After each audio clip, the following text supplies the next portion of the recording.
What's up, everybody? It's Judith. I hope you're listening to Mad Love. I don't know what the schedule of this podcast is going to be because so many things are very much up in the air. Um, I am trying to solidify if chemo starts this week because I'll be honest with you, I've been working for myself, and one thing I procrastinated doing was getting some health insurance. And it wasn't because I couldn't afford it. It really was just me like, let me get some ducks in a row. Let me just take some time. So I went ahead and took myself to the hospital even though I didn't have insurance. And I talked to the social worker and she was like, if you're not working, you're not working. I said, well, I work for myself. So when I'm sick, I'm not getting clients. And so we decided to go the Medicaid route. And you all know how I feel about Medicaid. I'm not a fan, but in this instance, it might be the best thing for me. It just takes a long time to get it approved. So my expenditures are outrageous. I mean, but Mercy is working with me, and I gotta apply for all these programs and try to get some aid and all this stuff. And it's probably the best route because even with your personal insurance, you're still going to amass a crazy amount of bills. No one sits around and is like, okay, what's my cancer budget or my long-term chronic illness budget or, what if I get sick budget? Nobody does that. And so it's a curious journey. I don't know how it's going to turn out. I'm fairly certain my doctor is taking an aggressive tack, so he's going to start the chemo, whether I have a way to pay for it or not, because that's been the whole pace. When you present with stage 4 pancreatic cancer, I just don't think they wait. And they're not going to let you lose your life because you got to figure out how to pay for it.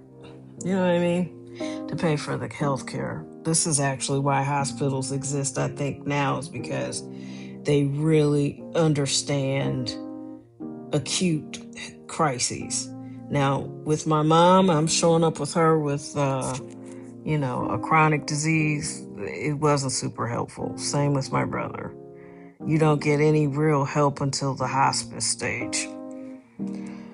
So, I don't know what's going to happen, but I refuse to get stressed out about it. I refuse to worry about it. I did leave my job last year because of stress. My blood pressure was through the roof and it was not going down. And I knew why. They tripled my workload. They didn't really want to pay me more money. They pretended in my face that they were going to pay me more money, but they were fine with not doing it. And, they had decisions that they wanted to make, and they knew who they wanted to give money to. I just wasn't one of those people.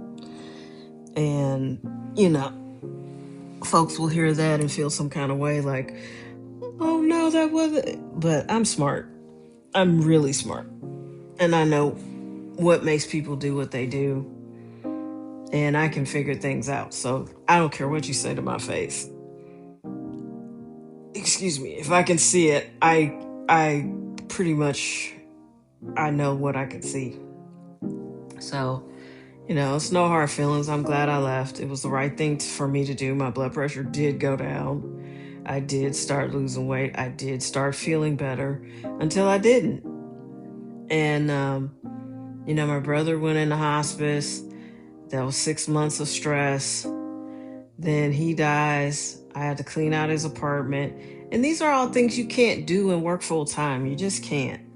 It's whoever tried to make us believe we could do all these things and live full, well-rounded lives and give, 80 hours a week to some other place. Unless you work at the greatest office in the world or the greatest company in the world where they care about your mental health, they care about your physical health.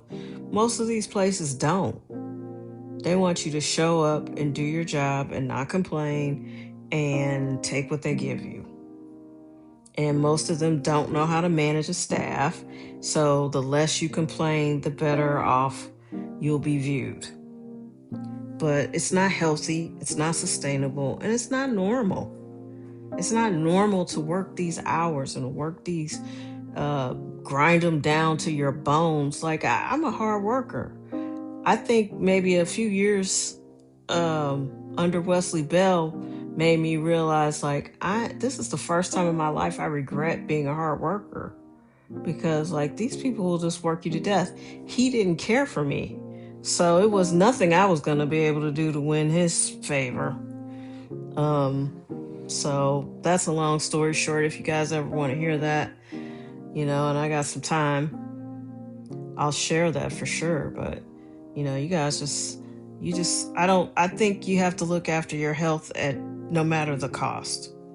And that's why it's shocking for me to be in the position that I'm in, because everybody will tell you that I was very meticulous about my eating. I was very meticulous about my health. I was very meticulous about, prayer and meditation. And to wind up in this situation still, I mean, shit, I could have been doing crack and got these results. You know what I mean? But it is what it is. And I just ask that, everybody continue to pray for me, because it's working. And also, every day I wake up, I put my feet on the floor and I say, thank you, God, for removing cancer from my body, my mind, my spirit, and my awareness. This was not something I was seeking to learn all about. And I just don't feel like this diagnosis I still don't feel like it's accurate. I still don't feel like it belongs to me. And it's only been 3 weeks. This is the 3rd week. I took myself to the emergency room two Mondays ago and got life-changing, devastating news. And I appreciate all the love and the support. I will be honest. You don't know how loved you are till everybody who loves you wants to call you at the exact same time. I cannot field all the calls. I cannot field all the messages. I do my best to read them. I may not be able to respond, because I have good days and bad days. I have high energy days and low energy days. And on top of that, I have to coordinate calls from doctors, appointments. I've had 2 surgeries in the last couple weeks. I mean, it's just been overwhelming. So I appreciate the love and the support. I don't want to offend anyone, but I mean, obviously I can't take all these calls. But I try to keep people updated as much as possible. I know everybody's curious, and I know a lot of people care about me, and I don't want anybody to think I take that for granted, because I don't. But yeah, this has been quite an ordeal, physically, mentally, spiritually, financially. This is not something anybody prepares for. And even with great insurance, your bills are still gonna blow up. And I've done with every single part of this process. I've put it at God's feet. I put it at the altar, and this is really His thing for me. I give it all to God, because I do not know what to do. And everybody has advice and articles and do this, do that. And I appreciate all that. But, this is an overwhelming amount of information. And when you're talking just to the medical doctors, you're sitting there like they're talking in another language, because it's like the amount of information you have to take in a short amount of time is also shocking. So continue to be patient with me. I will continue to try to update everybody. Right now, I'm fairly certain chemo will start for me this week. I just don't know the details yet. Nothing's been finalized. In fact, nothing's been finalized, even financially. They haven't even printed up the bills yet, so they're going to be huge. But I'm hanging in there, and I am fighting the good fight. And if God just wanted to remove cancer from my body today, I would be more than happy. You can have this port back, and I can go on about figuring out how to live the life I feel like I was born to live, because I still don't feel like I've gotten to it yet. But I've had a good time along the way, and that's what I want people to understand. I'm not sad or scared about anything because I've enjoyed my life, but you know, I'm not enjoying the cancer part, I'm not gonna lie. But my sister's with me, she's been great. My friends have been fantastic. They're just itching to help. So many people want to help. And oddly, everybody wants to bring me food, and this is the least hungry I've ever been in my life. So it's very strange. The other, just following up a little bit on that Howard controversy. Listen, I get it. I know people are mad. You paid your fee. They took your child's registration away. But again, that's Howard. I don't understand how, and these kids kill me with all these acronyms and stuff. They don't want to go to PWIs, or is that it? But listen, the HBCU ain't for the faint of heart. As soon as you get there, and I know every college does this, but they mean it at Howard. When you sit down, they go, look to your left, look to your right. Before you graduate, one of those people will not be here.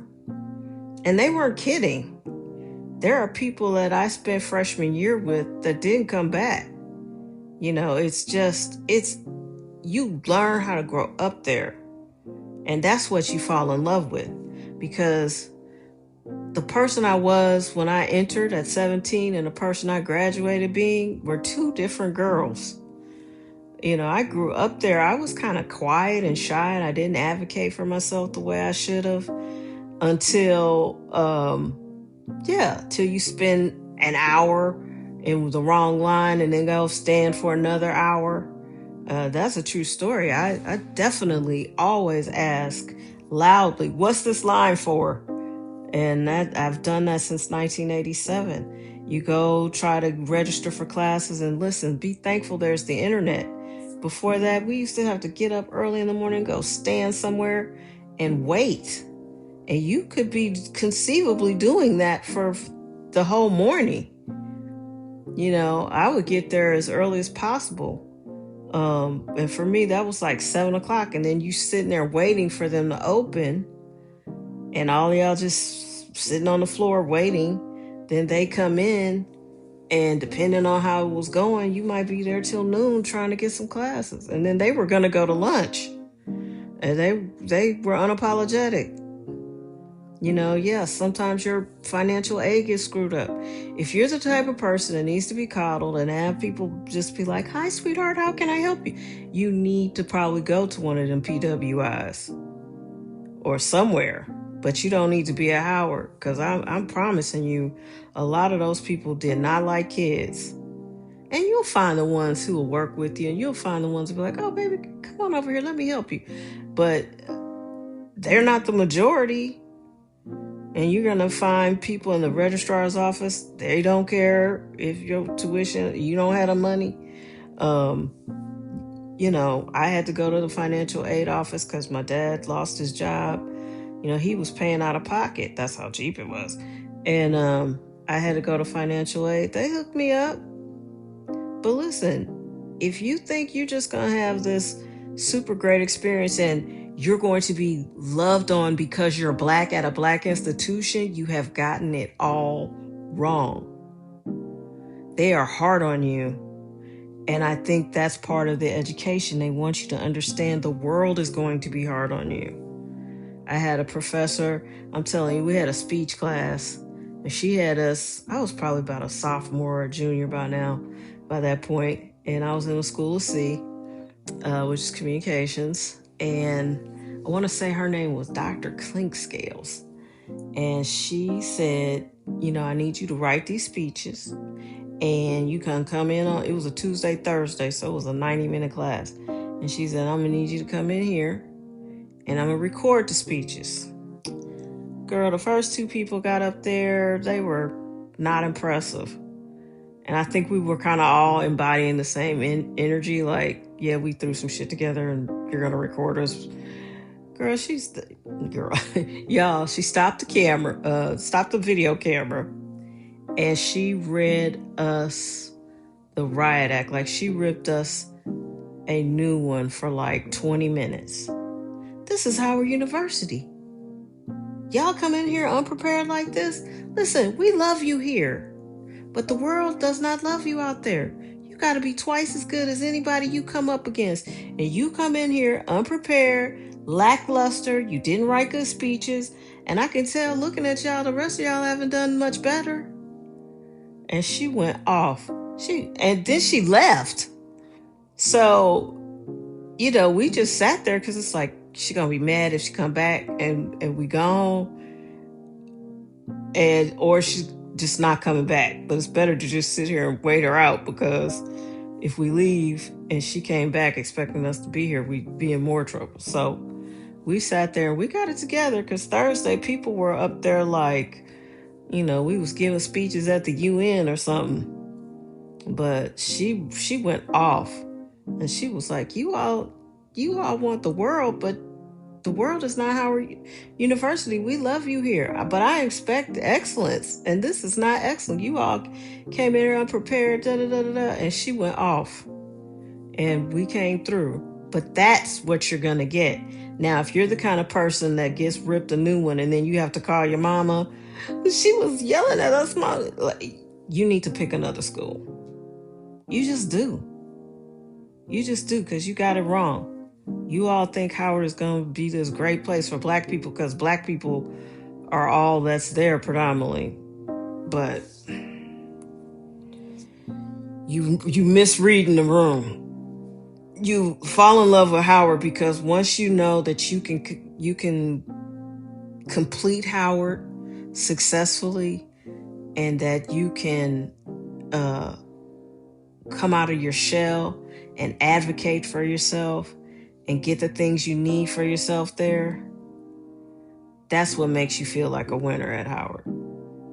And when they're proud of you, you're proud of yourself.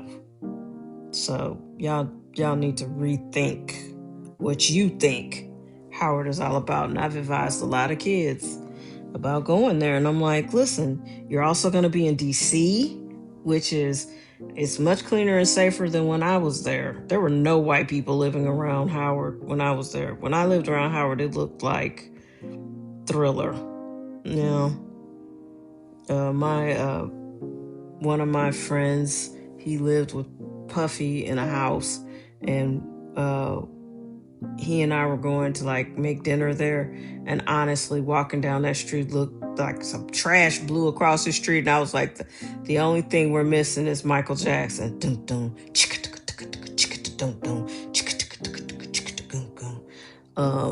But yeah, I love Howard. And it was the best choice I ever made for my college education. But it's not because it was soft. It's not because it's soft. It makes you grow up real fast. And if you can't do that, pick another school. Take care of yourselves. Thank you so much for your support. Be well.